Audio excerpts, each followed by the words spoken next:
Genesis 41:17 through 42:17. So Pharaoh told Joseph his dream.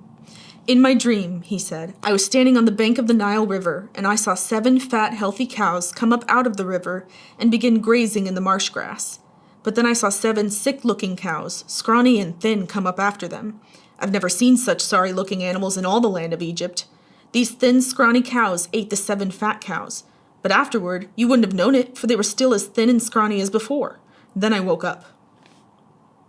In my dream, I also saw 7 heads of grain, full and beautiful, growing on a single stalk. Then 7 more heads of grain appeared. But these were blighted, shriveled, and withered by the east wind.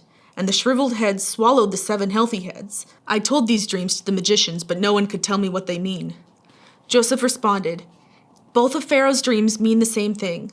God is telling Pharaoh in advance what he's about to do. The 7 healthy cows and the 7 healthy heads of grain both represent 7 years of prosperity. The 7 thin, scrawny cows that came up later and the 7 thin heads of grain withered by the east wind represent 7 years of famine. This will happen just as I have described it, for God has revealed to Pharaoh in advance what he is about to do. The next 7 years will be a period of great prosperity throughout the land of Egypt. But afterward, there will be 7 years of famine so great that all the prosperity will be forgotten in Egypt. Famine will destroy the land. This famine will be so severe that even the memory of the good years will be erased.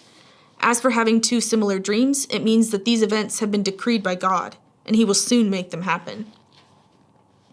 Therefore, Pharaoh should find an intelligent and wise man and put him in charge of the entire land of Egypt.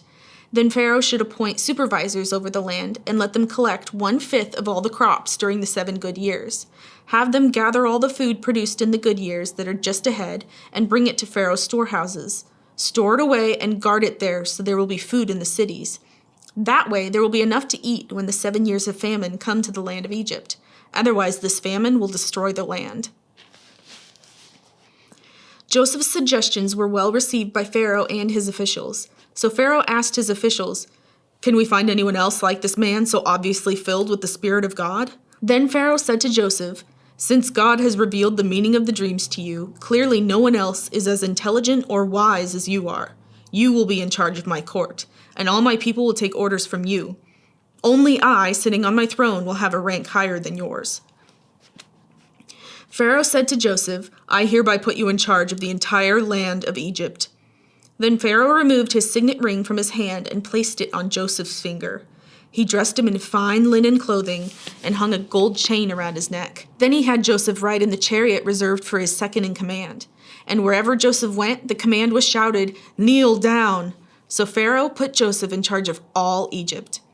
And Pharaoh said to him, "I am Pharaoh, but no one will lift a hand or foot in the entire land of Egypt without your approval." Then Pharaoh gave Joseph a new Egyptian name, Zaphenath-Paneah.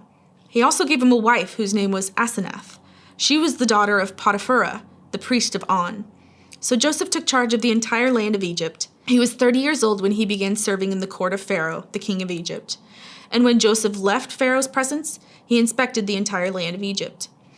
As predicted, for 7 years the land produced bumper crops. During those years, Joseph gathered all the crops grown in Egypt and stored the grain from the surrounding fields in the cities. He piled up huge amounts of grain, like sand on the seashore. Finally, he stopped keeping records because there was too much to measure. During this time, before the first of the famine years, 2 sons were born to Joseph and his wife, Asenath, the daughter of Potiphar, the priest of On. Joseph named his older son Manasseh, for he said, "God has made me forget all my troubles and everyone in my father's family." Joseph named his second son Ephraim, for he said, "God has made me fruitful in this land of my grief." At last, the 7 years of bumper crops throughout the land of Egypt came to an end. Then the 7 years of famine began, just as Joseph had predicted. The famine also struck all the surrounding countries, but throughout Egypt there was plenty of food. Eventually, however, the famine spread throughout the land of Egypt as well.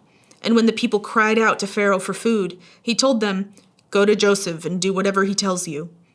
So, with severe famine everywhere, Joseph opened up the storehouses and distributed grain to the Egyptians, for the famine was severe throughout the land of Egypt. And people from all around came to Egypt to buy grain from Joseph because the famine was severe throughout the world. When Jacob heard that grain was available in Egypt, he said to his sons, "Why are you standing around looking at one another? I've heard there's grain in Egypt. Go down there and buy enough grain to keep us alive, otherwise we'll die."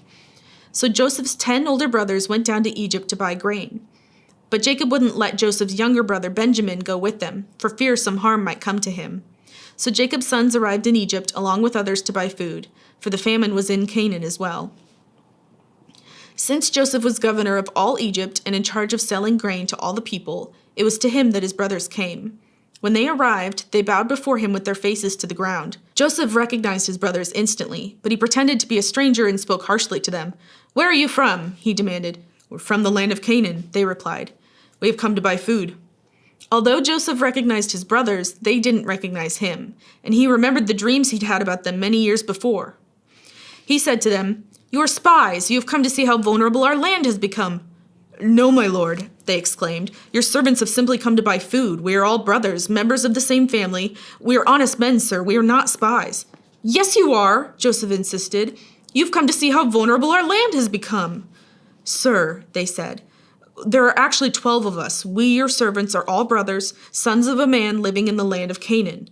Our youngest brother is back there with our father right now, and one of our brothers is no longer with us." But Joseph insisted, "As I said, you are spies. This is how I will test your story. I swear by the life of Pharaoh that you will never leave Egypt unless your youngest brother comes here. One of you must go and get your brother. I'll keep the rest of you here in prison. Then we'll find out whether or not your story is true. By the life of Pharaoh, if it turns out that you don't have a younger brother, then I will know you are spies." So Joseph put them in prison for 3 days. Matthew 13:24-46.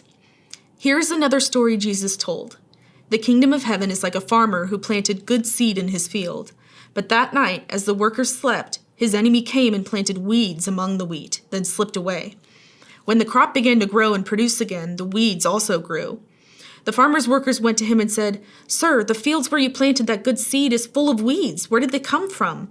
"An enemy has done this," the farmer exclaimed. "Should we pull out the weeds?" they asked.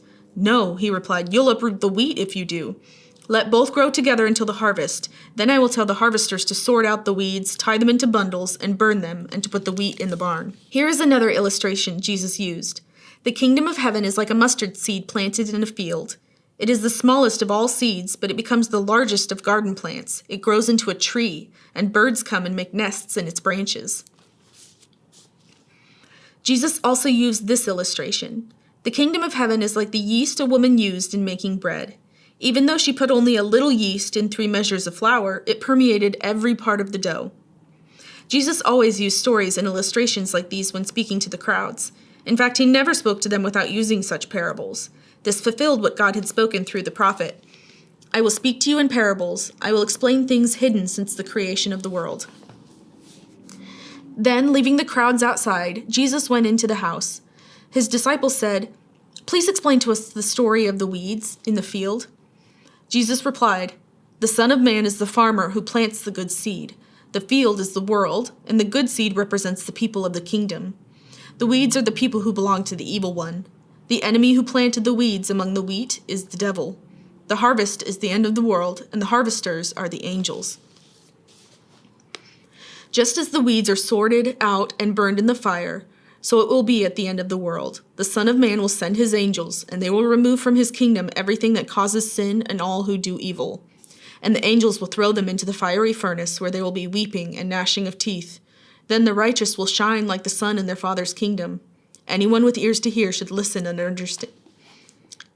Then the righteous will shine like the sun in their Father's kingdom. Anyone with ears to hear should listen and understand. The kingdom of heaven is like a treasure that a man discovered hidden in a field. In his excitement, he hid it again and sold everything he owned to get enough money to buy the field. Again, the kingdom of heaven is like a merchant on the lookout for choice pearls. When he discovered a pearl of great value, he sold everything he owned and bought it. Psalm 18, 1-15. I love you, Lord. You are my strength. The Lord is my rock, my fortress, and my Savior. My God is my rock in whom I find protection. He is my shield, the power that saves me, and my place of safety. I called on the Lord, who is worthy of praise, and he saved me from my enemies. The ropes of death entangled me, floods of destruction swept over me. The grave wrapped its ropes around me, death laid a trap in my path. But in my distress I cried out to the Lord. Yes, I prayed to my God for help. and he heard me from his sanctuary. My cry to him reached his ears. Then the earth quaked and trembled. The foundations of the mountains shook. They quaked because of his anger. The ropes of death entangled me. Floods of destruction swept over me. The grave wrapped its ropes around me. Death laid a trap in my path. But in my distress I cried out to the Lord. Yes, I prayed to my God for help. He heard me from his sanctuary. My cry to him reached his ears. Then the earth quaked and trembled. The foundations of the mountains shook. They quaked because of his anger. Smoke poured from his nostrils. Fierce flames leapt from his mouth. Glowing coals blazed forth from him. He opened the heavens and came down. Dark storm clouds were beneath his feet. Mounted on a mighty angelic being, he flew, soaring on the wings of the wind. He shrouded himself in darkness, veiling his approach with dark rain clouds. Thick clouds shielded the brightness around him, and rained down hail and burning coals. The Lord thundered from heaven. The voice of the Most High resounded amid the hail and burning coals. He shot his arrows and scattered his enemies. Great bolts of lightning flashed, and they were confused. Then at your command, O Lord, at the blast of your breath, the bottom of the sea could be seen, and the foundations of the earth were laid bare. Proverbs 4, 1-6.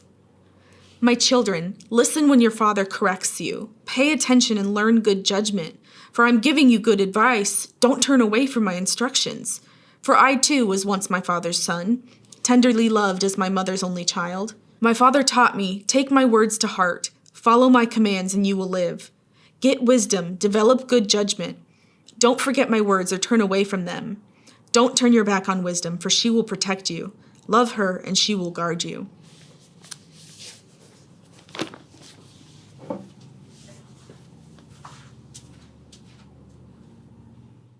The next 7 years will be a pair... I'm not using mouthwash ever again. Of a new Egyptian mane. He gave him a mane. She was the daughter of Potiphera, Matthew 13, 24-46.